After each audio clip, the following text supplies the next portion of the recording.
Hi guys, welcome to Lab with Jewel. I'm Tiffany. Thank you so much to the loyal subscribers, the notification gang. We see you, boo. We see you. Yeah, Feb 2020. We're well into the new year. Before we go anywhere, please make sure you like, subscribe, share. Join the notification gang. Hello, hi, please, just join the notification gang. What are you doing with your life? And just make sure you've subscribed. Join the notification gang by pressing that bell over there that you'll see, at the end, and yeah. So today I'm gonna share a verse that I feel like we've all been we've all heard of it, but I read it because I'm studying Genesis, and I think we've all read it so far, but I feel like it hasn't sunk in, you know what I'm saying? So I'm gonna read from, well, I'm not gonna read, I'm gonna just give you guys an overview. Maybe I'll read a few verses, but I'll give you guys an overview basically of the event or what happened basically in Genesis 3. So what happened was in Genesis 3, so we have our Adam and our Eve, right? And they're in the garden. So, God tells them that you mustn't eat from the specific tree. The tree is called, okay, yeah, I'll get that for you. I think it's the tree of wisdom of good and evil, something like that. The knowledge of good and evil, something like that. Yeah. So yeah, he tells them in Genesis 2 verse 16, the Lord commanded the men, you are free to eat from any tree in the garden, but you must not eat from the tree of knowledge of good and evil, for when you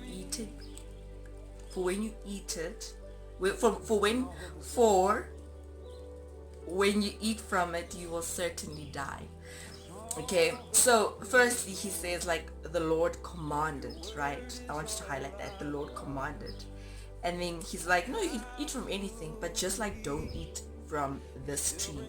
And I want you to, I was thinking about so why would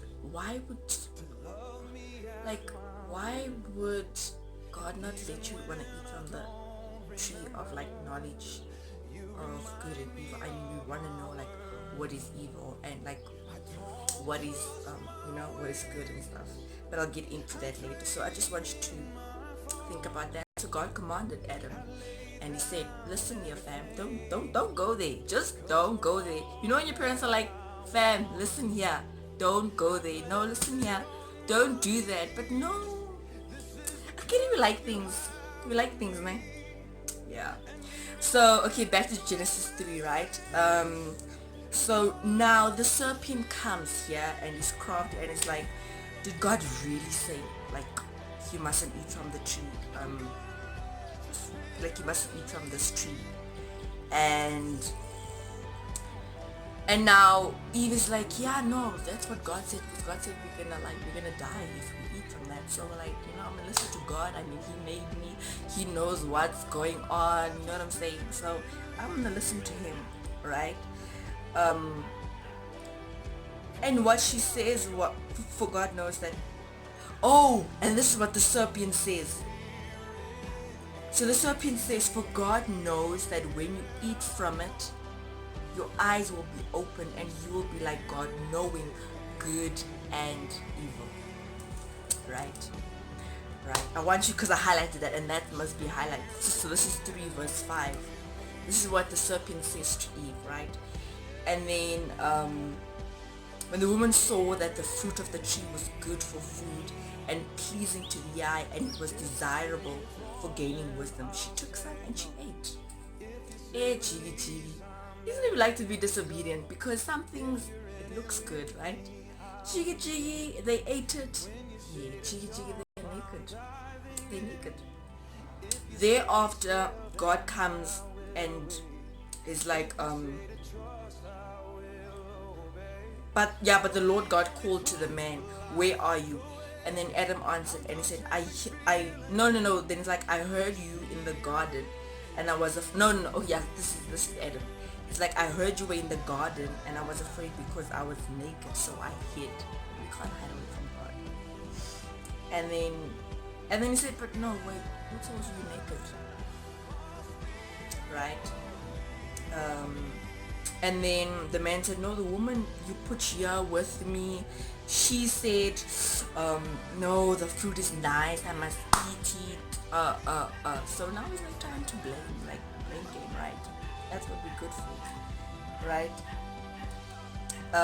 Yeah. So this is my chat today, like basically deception and I believe like for 2020 to be successful, we need discernment.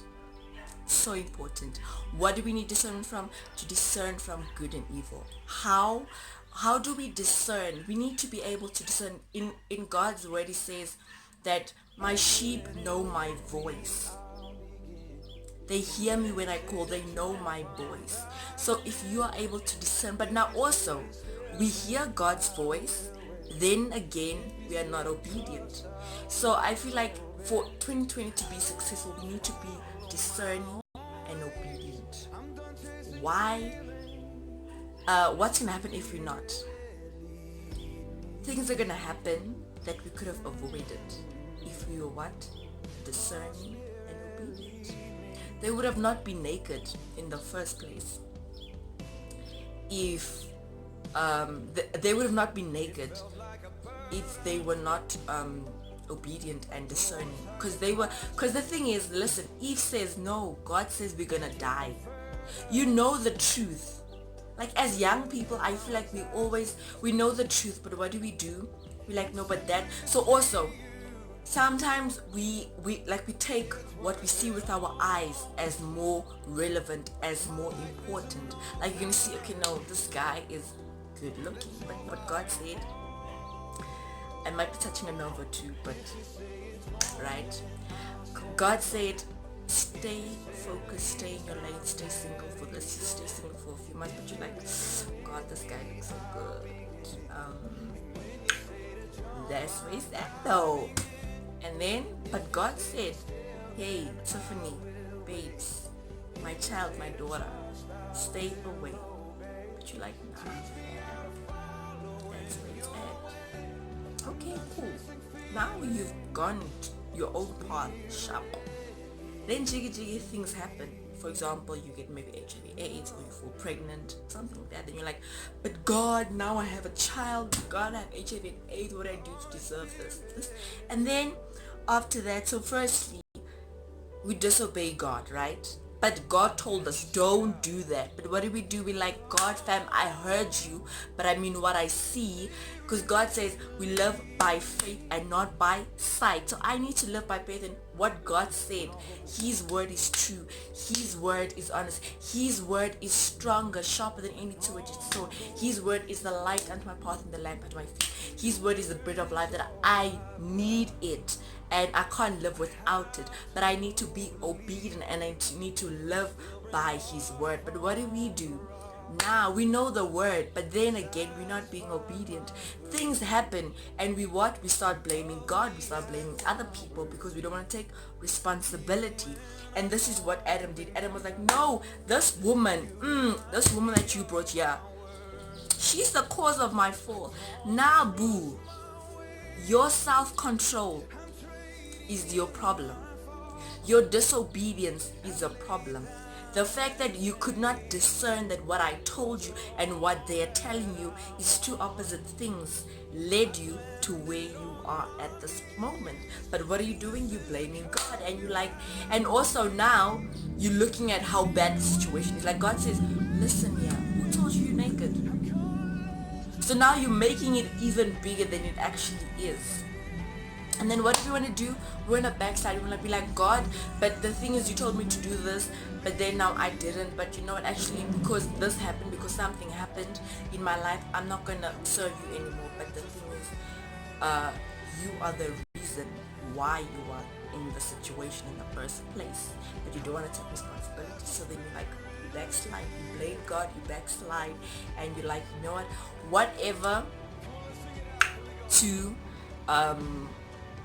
me serving God. And you're like, bye God, like I'm gonna do my own thing, I'm gonna follow the world. And that is how the enemy catches us. He first tries to persuade you, and it's like, no, but that guy looks good, no, that dance, that part looks good, but God says don't go there. But, or your parents said, listen, yeah, don't do that, but you're like, actually let me go and try it for myself.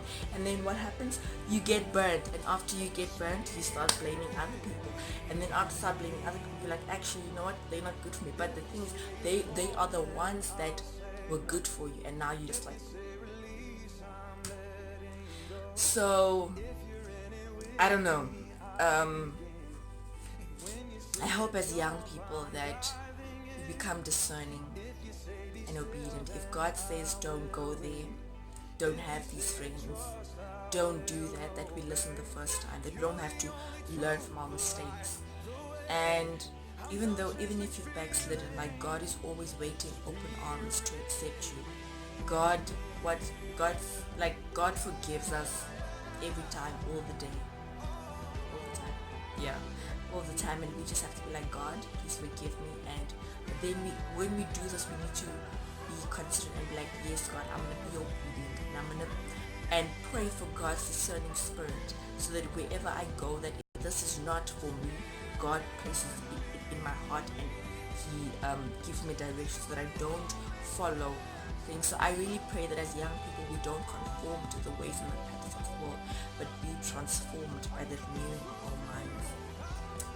I hope this message spoke to you somehow or another, and hopefully as we continue in 2020, may it be a successful year.